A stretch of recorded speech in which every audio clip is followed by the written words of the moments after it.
Now there's only one question, and that is to prove that the communist regime is directly controlled by the American Jacob Schiff and London Rothschild masterminds of the Great Conspiracy. A little later, I will provide that proof that will remove even a remote doubt that the Communist Party, as we know it, was created by those masterminds, capitalists, if you will note, that Schiff, the Warburg, and the Rothschilds planned and financed the entire Russian Revolution, also the murder of the Tsar and his family, and that Lenin, Trotsky, and Stalin took their orders directly from Schiff and the other capitalists whom they supposedly are fighting. Now can you see why the vile Earl Warren and his equally vile co-Supreme Court justices issued that infamous and treasonous desegregation decision in 1954? It was to aid and abet the plot of the Illuminati conspirators to create tension and strife between Negroes and whites.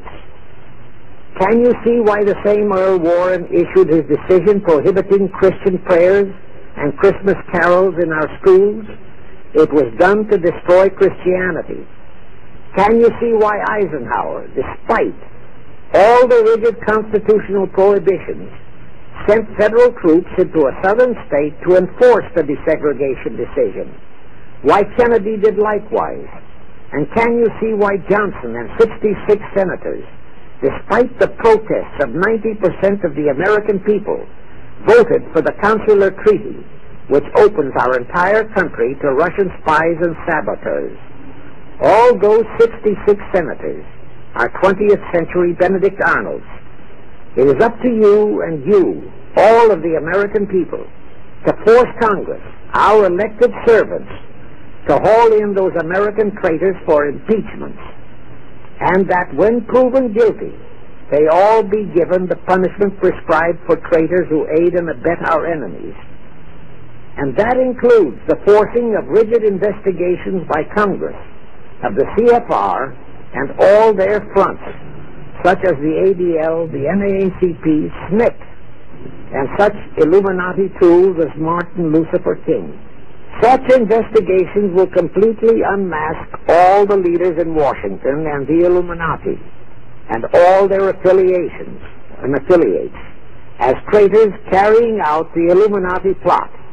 It will completely unmask the United Nations as the intended crux of the entire plot and force Congress to take the U.S. out of the UN and hurl the UN out of the U.S. In fact, it will destroy the UN and the entire plot.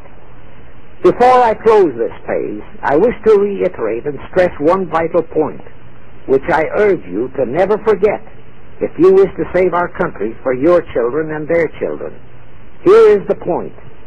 Every unconstitutional and unlawful act committed by Woodrow Wilson, by Franklin Roosevelt, by Truman, Eisenhower, and Kennedy, and are now being committed by Johnson, is exactly in line with the Illuminati conspirators' centuries-old plot outlined by Weishaupt and Albert Pike. Every vicious decision issued by the traitorous Earl Warren and his equally traitorous Supreme Court justices was directly in line with what the Illuminati blueprint required. That all the treason committed by our State Department under Rusk and earlier by John Foster Dulles and Marshall, also all the treason committed by McNamara and his predecessors, is directly in line with that same Illuminati blueprint for the takeover of the world. Also the amazing treason by various members of our Congress, especially by the 66 senators who signed for the Consular Treaty, has been committed on orders from the Illuminati. Now I will go back to Jacob Schiff's entrapment of our money system and the treasonous actions that followed. It will also reveal the Schiff-Rothschild control of not only Karl Marx, but of Lenin, Trotsky, and Stalin, who created the revolution in Russia and set up the Communist Party. It was in 1908 that Schiff decided the time had come for his seizure of our money system. His chief lieutenants in that seizure were Colonel Edward Mandel House, whose entire career was that of chief executive and courier for Schiff, as I shall show, Bernard Baruch, and Herbert Lehman. In the fall of that year, they assembled in secret conclave at the Jekyll Island Hunt Club, owned by J.P. Morgan at Jekyll Island, Georgia. Among those present were J.P. Morgan, John D. Rockefeller, Colonel House, Senator Nelson Aldrich, Schiffs, Stillman and Vanderlip of the New York National City Bank, W.N.J. Seligman, Eugene Meyer, Bernard Baruch, Herbert Lehman, Paul Warburg, in short, all of the international bankers in America, all of them members of the hierarchy of the Illuminati's great conspiracy. A week later, they emerged with what they called the Federal Reserve System. Senator Aldrich was